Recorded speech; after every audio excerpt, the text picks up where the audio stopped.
Round 2 of Sports Talk up next with your hosts Phil Kornblut, Will Pelagic, and the Professor Tom Hayes. Don't leave us hanging. Join the show, 800-956-7266. Welcome back in, everybody. Sports Talk, South Carolina Radio Network on a very busy Friday night from downtown Columbia. Phil Kornblut and the Professor Tom Hayes holding it together. Will Pelagic has left to head over to the Colonial Life Arena for women's basketball. Virginia has beaten California in that first game, 68-62. And now South Carolina, North Carolina A&T will tip it off shortly. USC and Florida underway in baseball over at Founders Park here in Columbia. Big opportunity for South Carolina against one of the nation's top teams, the defending national champion. And there's no score, 2 out in the top of the first.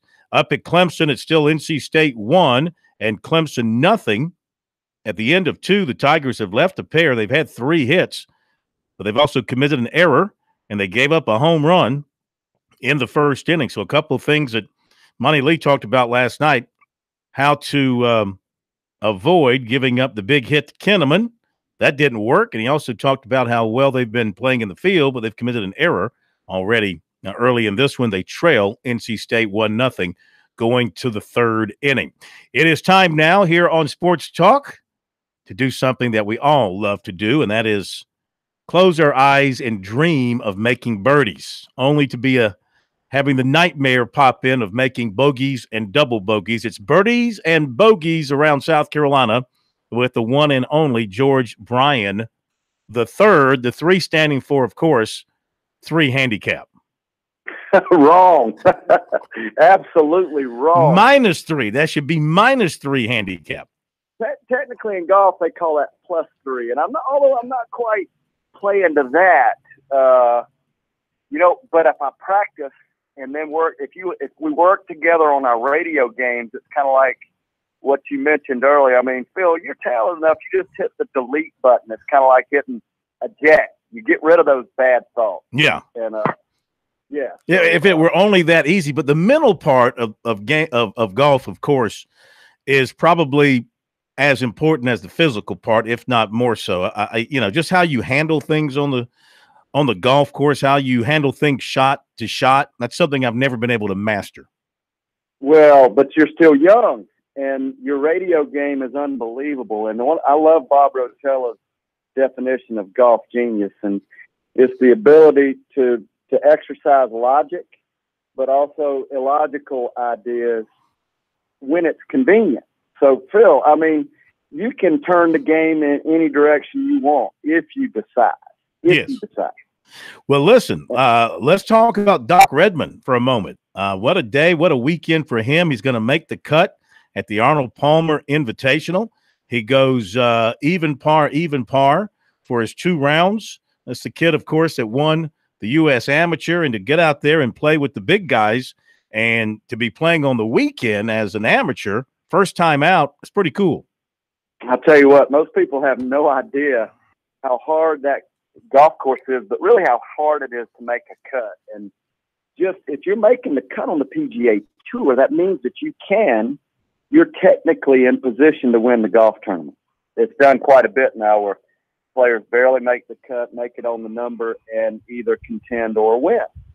And it just goes to show, though, how talented our locals are. And speaking of some of those locals now, I mean, you and I were talking about Lucas Glover, and let's see, somebody else is in contention. Lucas is hanging around 1 under. William McGirt's at 3 under. Yeah. William McGirt. We talked a lot about McGirt coming along, and those guys are in contention. Kyle Stanley, he's 2 under. Even though Kyle, he's not homegrown. But he did his thing at Clemson, so. Well, and that's how we do. We claim it. It's just our radio claim. Yeah, so exactly. We're entitled to that, and this is my favorite time of year. I mean, I know those around can feel the temperatures, and as we get ready for Augusta, I love to watch the leaderboard and look at the big names, the one we expect to see on the weekend. in just a couple of weeks, and I know you've got your tickets in place. I'm still working on mine. I'm being real nice to Wesley. But I haven't got mine in the mail yet, like I promised. But I love watching, like, where Tiger and Justin Rose, Bubba Watson. I think this year's Masters could be one of the most exciting yet. Well, you know, having Tiger back means everything. We were talking about this earlier, George, and I was watching the replay of yesterday's first round at the Palmer, and he played in the morning, Tiger did.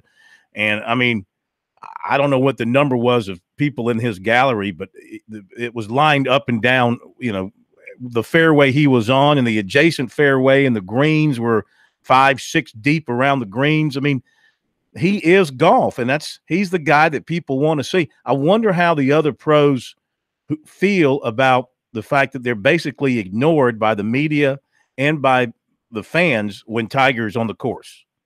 Well, although I haven't been out this year, but he brings it. Even last year, the year before, even when he wasn't playing, if he's just on the property, he just brings an amazing presence.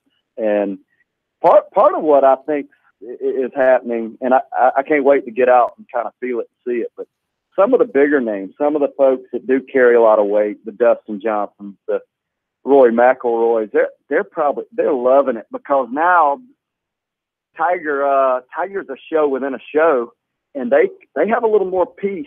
Jason Day, and I'm looking at this crazy leaderboard. I tell you, I love to see Ernie Els on top, but the big guns love it when he's around because they love to compete. They like Tiger there because he's the ultimate test right now. Yeah. So he also he makes you elevate your game too. Hey, and every one of those guys, every one of them play the game for love, but they want to play in front of people. Mm-hmm. And when the gate is at, let's just say it's at 10,000 on a Thursday, when it jumps up to 100,000, they can feel it. Yeah. Trust me. Yeah. He brings excitement with him everywhere he goes. When does Wesley get back onto the tour? Oh, he's doing the tour in Augusta, sleeping in his bed, and probably, I hadn't confirmed this, and I doubt he will, but he said he wanted to take 4 weeks off and play the Augusta National rather than the PGA Tour. Really? I can't say. Yeah. I don't think he's got like full privilege down there, but I'm just guessing that he can play fairly often. And so I think he's taking a ticket to play golf as much as he can right in his hometown of Augusta. Mm-hmm. He is moving back to Columbia, though. We did discuss that. He will be moving back to Columbia. Absolutely. He's got that's what his wife says, but more, and just as important, they got a house that they are building. Mm-hmm. So it's right here in town, or actually in Lexington, but close by. But he's practicing at Augusta this week, Phil, and probably next week. I don't know how often, but I know he's been there. Well, listen, if he needs somebody to help him clean his spikes or anything, I'm certainly available. Be happy to make the quick drive over to Augusta and, carry his bags from the course to his car, anything he needs. I will let him know that. I also want to remind folks to go to Grow Golf Now. That's growgolfnow.com. And look up in Greenville, there's a unique program for families and youth at the recreation level, not the competitive level, but it's a on the course developmental program that pace of play, family and fun. So families learn golf playing fast. And let me just tell you, you mentioned the mental part of the game earlier, and what I'll tell you right now is if these kids play fast, they learn to play better at a faster rate. They have more fun too. The game's gotten too slow. You know that. Well, I mean, yeah, everybody thinks everything's so slow today, George. Baseball's too slow. Now golf is too slow. I mean, NASCAR's too slow. Nothing's fast. Nothing's fast enough for anybody. Yes. I like the way that NASCAR, they slowing down up there, huh? Well, I mean, to some people, it's too slow. Give that website one more time before we hit the break. growgolfnow.com and the Greenville Park and Recreation website. So until next week, see them high, but shoot them low. You got it, my friend. Thank you as always. GB3 with us here on Sports Talk. Your leader down at the Arnie is Henrik Stenson and Bryson DeChambeau. They are tied at 11 under.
This is the place to talk Tigers, Gamecocks, and more. Sports talk across the state on the South Carolina Radio Network.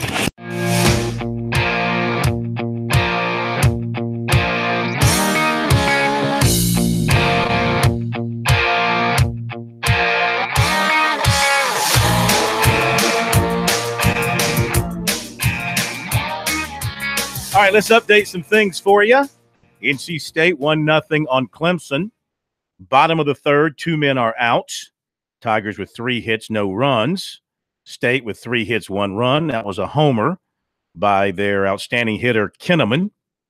South Carolina, Florida, scoreless. Bottom of the first. Gamecocks do have a runner on second. That would be Hopkins. And he was hit by a pitch, stole second. 2 outs, runner on second in a scoreless game. No hits at this point. Hill has already struck out 2. He has been something, has he? He has just been sensational. Singer pitching for Florida. He's got 1 strikeout. I bet you there are a gazillion pro scouts at that game tonight. NCAA tournament action. Kansas State leading Creighton 20-14.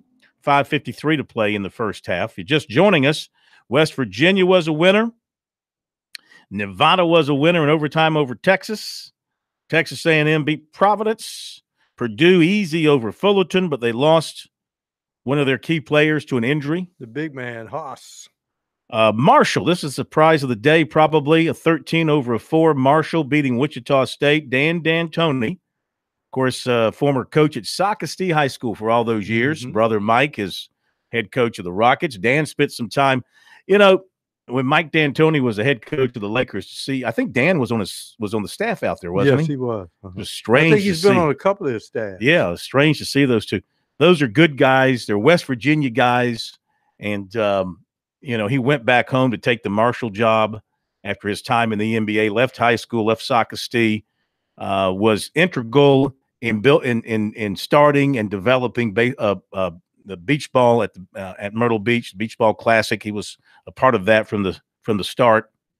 So this is a great win for him personally and for the Marshall program. Marshall now 25-10. Isn't this their first win ever? I think they hadn't been to the tournament since '87. I think this might be their first ever NCAA win at Marshall. Cincinnati was a winner. North Carolina was a winner. Butler beat Arkansas by 17. Wasn't even close. Kansas State, we mentioned. Michigan State leading Bucknell 10-6. And next game up on the starting block at 7:30 will be Charleston and Auburn. College of Charleston 26-7, Auburn 25-7. How do you think the Cougars will deal with the athleticism of the Tigers? Even though we know that the Tigers are down some people, they still have a very good-looking starting 5 and a lot of athletes. Well, a couple of things I look at, first of all, from a mental standpoint. It's been a us against the world mentality with Bruce Pearl the whole year. Does his team, now that they've gotten to the NCAA tournament, you probably, as a coach, really want to get on them because you don't want them to exhale. Because if they exhale, we finally made it, then they come out flat. But I think this team is going to be very aggressive. But I think they're a type of team that Charleston can use their aggressiveness against them. Make that extra pass inside like Alabama did last night. Boy, they were doing some great interior passing last night. And I think they can be successful. Yeah. Really. And the Sexton kid is such a special player for my goodness. For Alabama. He gives them a chance. And they have other good players as well. So we'll see how Charleston does. And then, of course, later tonight, it's going to be tough to stay up for some people, but Tiger fans will. 10 o'clock tonight on the West Coast, 10 o'clock here, 7 o'clock out there. It'll be Clemson and New Mexico State. And I think this will be don't pay any attention to what I say about what might happen in this tournament. I've been so wrong so often, so early. But I think this is going to be a close game. This might be a game that comes down to midnight, and in the final minutes of the game could go either way. I think New Mexico State's going to be a good match for Clemson. I think they will too, and I think Clemson, as I said before, I think it's going to be great for Thomas in this game that they called a game, and let's face it, they called it a little bit looser the officials normally do not want to decide a basketball game. And I think Thomas can use his physicality offensively in this ball game. And I think Clemson has to go to him early, Corn, to give him a little feeling that they're going to, lean on him a little bit. And maybe he kicks it back out, because I just love it when Clemson has the 3-point shooters lined up, but they have their feet set, and then they go inside on the post and then kick it back out. And I think that will bode well for them against what could be a very tough New Mexico State defense with their length. Well, you look at some of the size of New Mexico State, and we've talked about how good they are on the perimeter defending the 3-point shot, and they are very good. But they don't have overwhelming size on their roster. 6'10", Jonathan Wilkins, who is actually from France, is their biggest guy, 6'10", 235, and he's a fifth-year senior. So he's a guy that's got some experience. He's been in a number of NCAA tournaments. This is their 6th tournament in 7 years. 6'9", well, really, he is the biggest he's the biggest of the guys on their roster who are going to be in the game or on the bench. 6'8", Lester Gordon's a junior. He is a junior college transfer. So 6'10", 6'8", and then 6'7", Eli Chua. He's a high schooler from California. He's a redshirt junior, but he's an older guy. This is an older team as I look up and down their roster. A lot of redshirt seniors, redshirt juniors. These guys have been together for a few years, but Clemson's an older team as well. When you look at the backcourt, you look at the guards, you see an older group of fellas who've been through it together. So that should bode well both ways. I think Clemson just has to protect the basketball, and if their guards are on making shots, I think they'll be fine. If they're D'd up and they're not knocking down shots, not able to score from the perimeter, it could be a tough night for Clemson.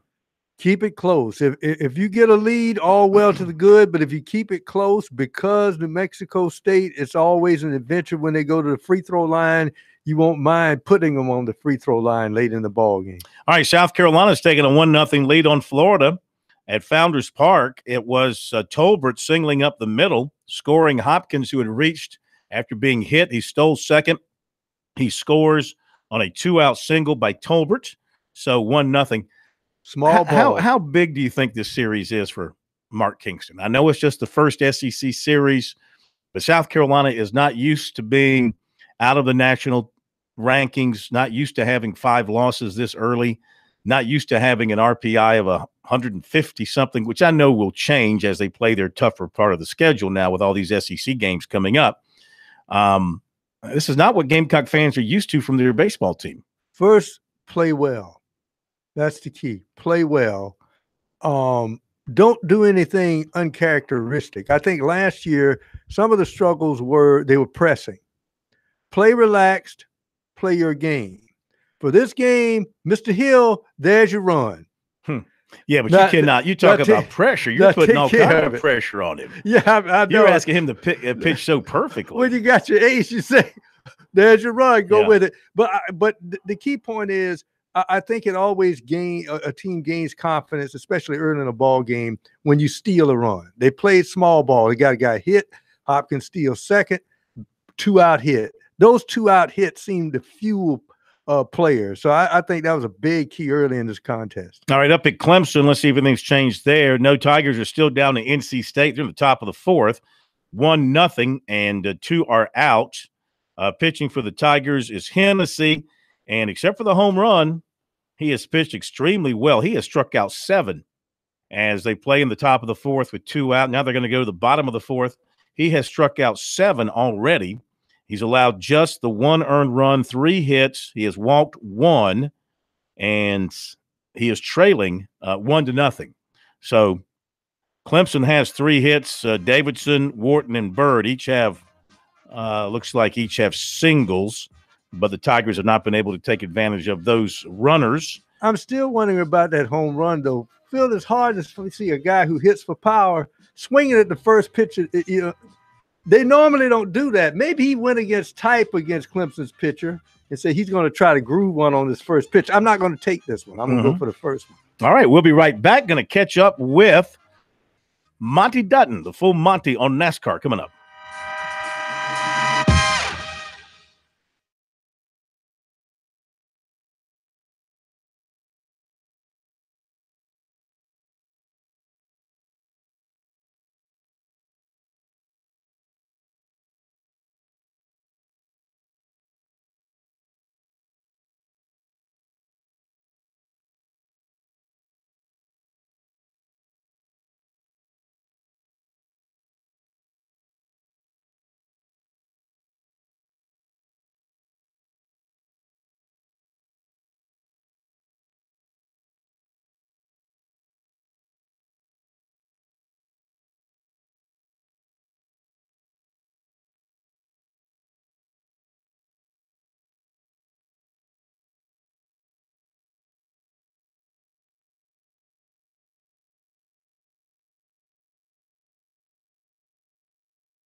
Now Charleston's taking the early 2-0 lead on Auburn. If they could stop the game right now, they'd advance to the next round. But they can't. 18:20 to play in the opening half. 2-0 the Cougars with the lead over the Auburn Tigers. South Carolina 1-0 over Florida, top of the second. 2 are out, and 2 are on for the Gators, both reaching via walks.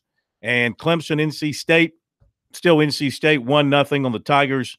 Bottom of the fourth, 1 away. Tigers have a runner on first.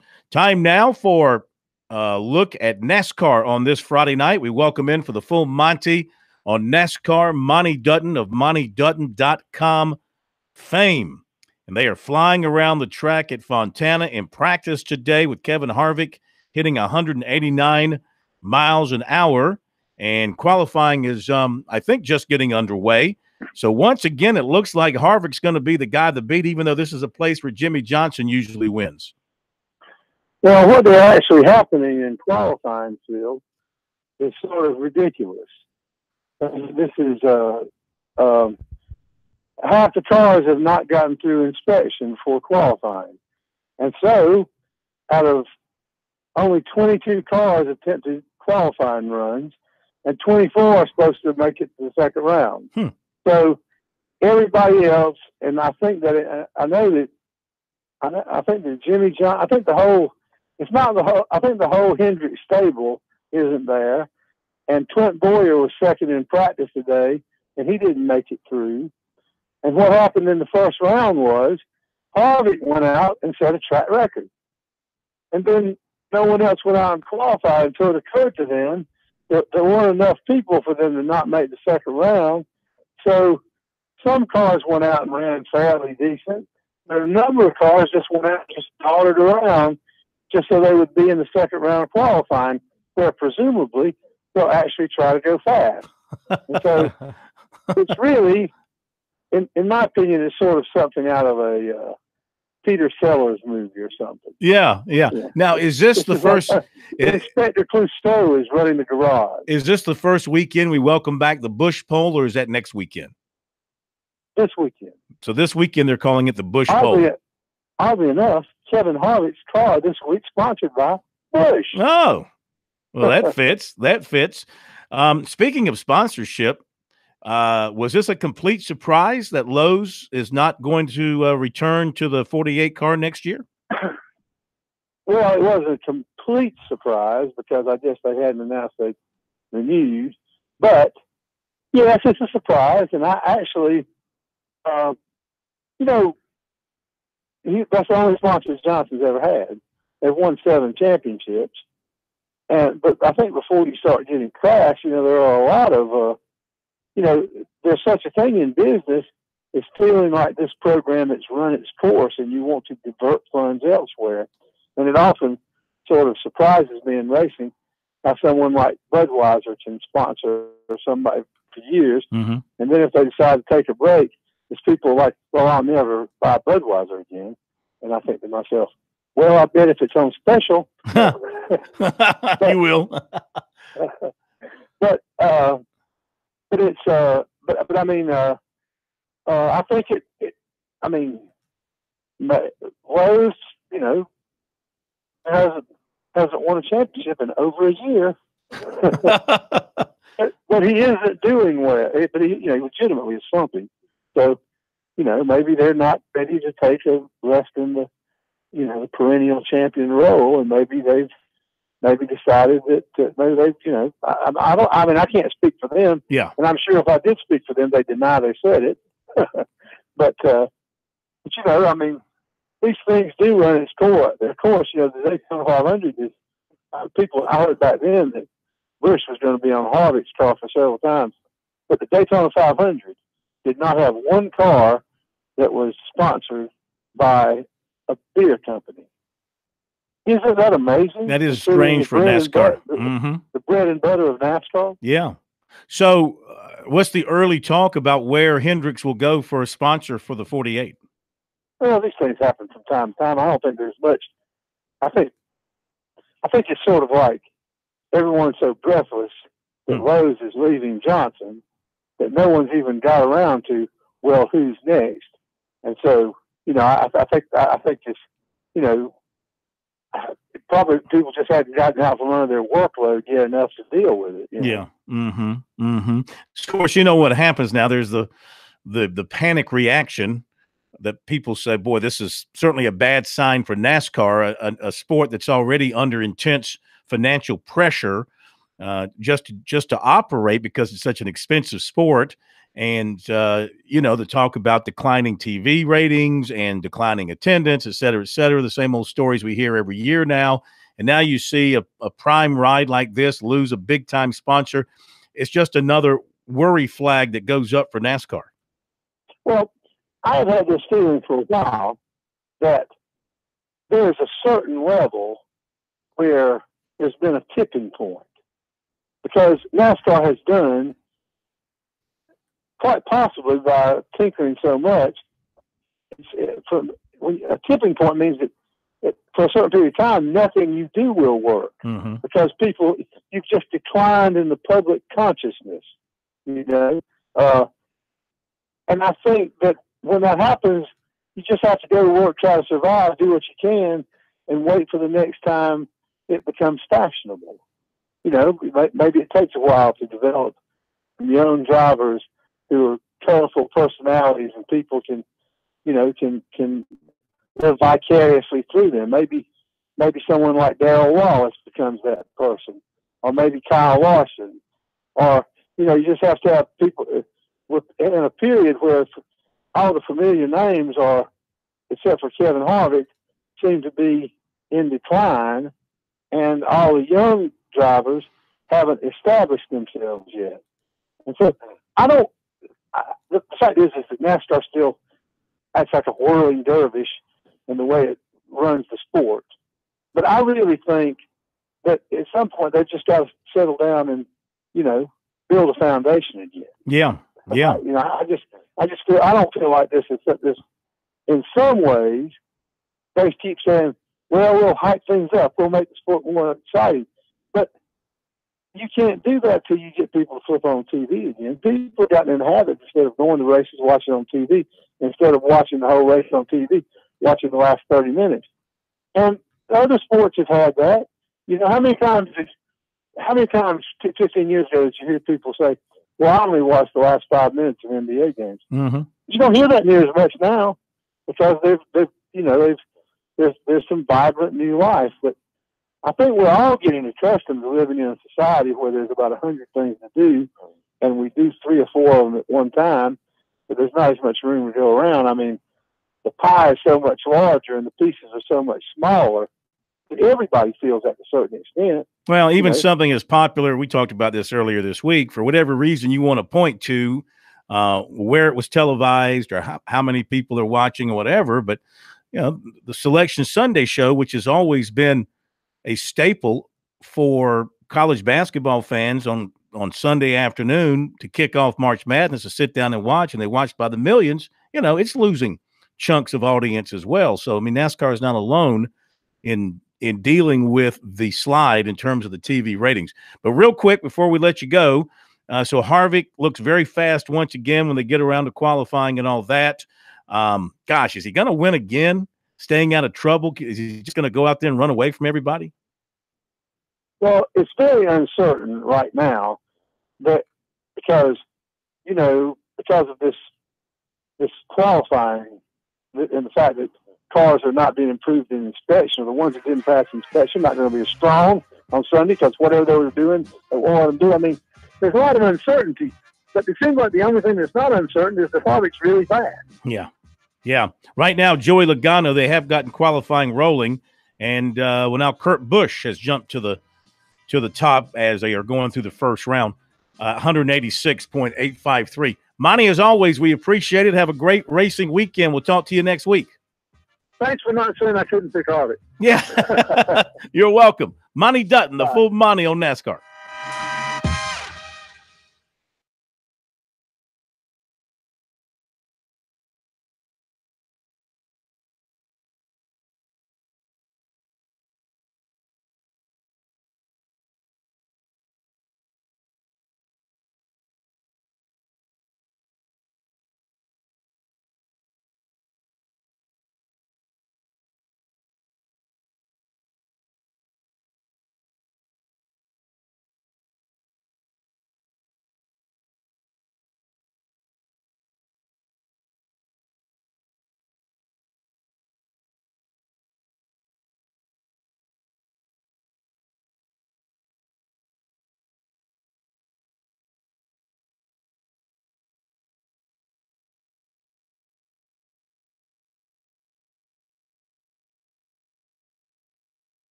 Now back to Sports Talk, South Carolina's most listened to sports talk show for more than 30 years.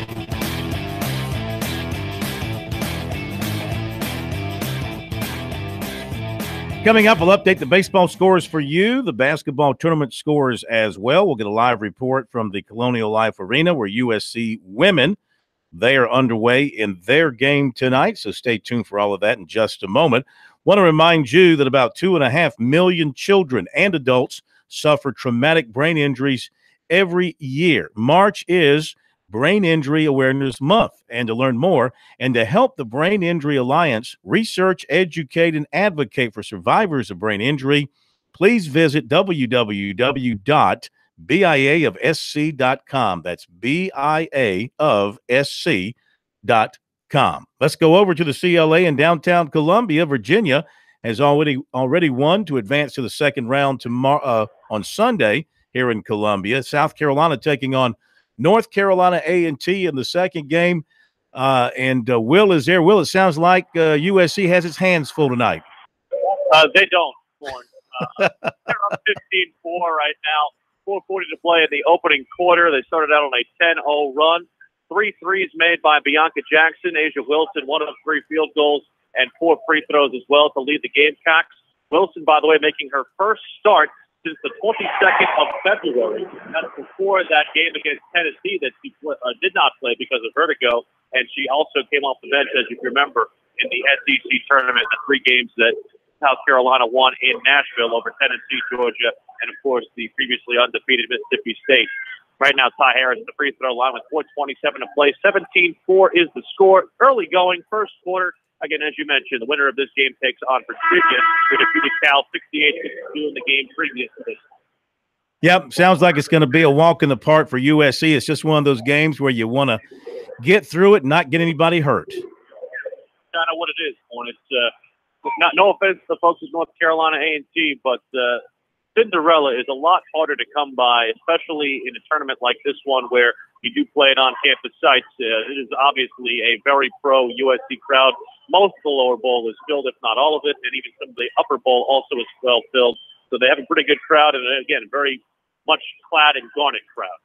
All right, my man, sounds good. Thank you very much. Enjoy your time over there tonight. All right, Will Pelagic with the update on USC women. They are well on their way to an opening round victory in the NCAA tournament. Well, Dawn Staley, of course, went on Twitter and had her campaign of having some tickets donated to people who normally can't make it to a game, maybe some underprivileged children or some of the other people who don't get out to a game. And, of course, they got Muschamp involved in it. Even Dwight Howard bought 100 tickets. So she knows a lot of people in basketball, and she was just leaning on some people to get more fannies in the seats than Mississippi State will have in their arena. Yeah. Well, listen, they're trying to prove a point. Not only do they want the fan support to help the team and push them forward, but they want to show the NCAA, again, look at the people we attract and think of the people who would have followed us to Lexington if you had put us there instead of in Albany. Of course, they've proven themselves over the years. They don't have to, make another statement. You can look at the history of the attendance at USC, and they are perennial leaders in that category. But, I think, too, they want to kind of stick it to the NCAA and say, here we are again with this big house, and you're going to send us all the way up to Albany where few of our people can get to for rounds 3 and 4. What do you have on the basketball scoreboard?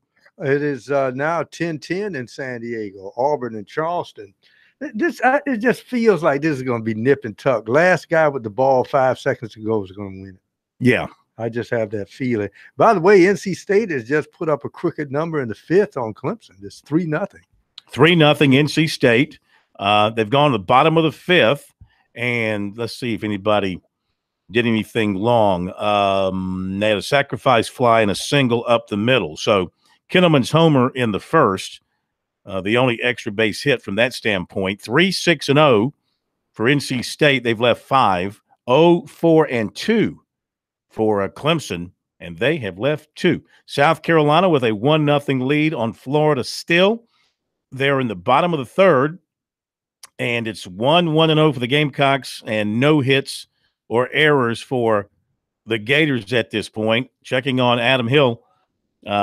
He's walked 2. He has struck out 3. He's thrown 43 pitches in his 3 innings thus far. So he's in good shape. And South Carolina's got the early 1-0 lead on Florida. Wouldn't be surprised if this wasn't a 1-0 game or a 2-1 game with the kind of pitching that you have on the mound there. Now, some other baseball around the SEC, ACC, and around the state. Kentucky and Arkansas are playing. They're scoreless. Texas A&M and Auburn will be starting shortly. Auburn is 17-1. A&M is 16-2. Of course, this is the opening weekend of league play in the SEC. Georgia with a 5-1 lead on Alabama, bottom of the second. Coastal Carolina and Arkansas State are scoreless in the first. North Carolina 11-1 over Pittsburgh in the bottom of the fourth. Presbyterian leading Winthrop, Big South opener, 7-2, bottom of the fifth. Wake Forest 1-0 over Louisville, bottom of the sixth. Top of the first, Vanderbilt and Mississippi State are scoreless. What is wrong with your computer? Well, you remember they did something on it that augmented the audio, and it's augmented, all right. The feet switch on it. Top of the first, Missouri and LSU are scoreless. Top of the sixth, Miami and Duke are 2-2. Bottom of the sixth, Georgia Tech, which is 0-3 after being swept by Clemson, leading Virginia Tech 8-7. Bottom of the sixth. Upstate leads Ohio 7-1, top of the sixth. And in they're playing a doubleheader at Furman. Harvard won the first game 6-2. Second game, it's Furman leading Harvard 7-5 in the seventh. In the seventh, Notre Dame is leading Florida State 7-2. And in the seventh, Indiana State leads the Citadel 4-0. So you are up to date. We've got 9 minutes to go in the first half. Auburn 15, Charleston 12. And some of the other scores, they just went to halftime in Charlotte. It's K-State 32, Creighton 26. Michigan State leading Bucknell in the first half 36-31. And Xavier very early 11-4 over Texas Southern. What have you seen? You've been watching the Auburn-Charleston game. What have you seen from that? Well, the thing is that the teams are really probing each other, and the quickness on both sides at the guards position, that's what's telling the tale. Riller has Brantley is leading with 6 points for Charleston. Riller is right behind him with 4 points. For Auburn, it's Brown with 10 points, Spencer with 8 points in that one. Mustafa Heron has played only 8 minutes in the ball game. I think he has 1 basket. So the Cougars are hanging in there. Yes. They're hanging in there very 14 much. now. And I mean, listen, when you're the lower seed, you hang in there. The crowd gets behind you, and your confidence level grows and all that. So the pressure builds on that higher seeded team. And who knows? Charleston might be ripe for picking off Auburn tonight. We shall see as that one moves on. And, of course, Clemson coming up late tonight. When I say late, 10 o'clock our time, against New Mexico State. You know, if you've been watching basketball all day, by the time you get to that Clemson-New Mexico State game, you know, your eyes are like dilated. I mean, you're like, I can't watch another jump shot. I can't watch another free throw, another battle for a ball going out of bounds. But measure yourself and pace yourself and make sure you leave something in yourself for that Clemson game coming up later tonight. Quick suggestion, and I do it. Between games, go to the NFL Network. Look at any football you can just to get your palate set up and say, wait a minute, let me clear the decks and then go to this next basketball game. All right, up at Clemson, checking on the baseball, Tigers down 3-0. They are threatening. In the bottom of the fifth, they have 2 on with 1 out. And South Carolina leading Florida 1-0. Bottom of the third, 1 out, and the Gamecocks do have a runner on first. All right, remember to check out the website, SportsTalkSC.com. Catch what the folks from Charleston, the folks from Clemson have to say after their games tonight. And we hope everybody has a great weekend. Enjoy the basketball, the golf, the baseball, the NASCAR, and anything else that you want to do. We'll bring it all together once again on Monday night. Thank you, Brian Leonard. Thank you, Pro. Have a great night and a great weekend, everybody. We'll see you Monday.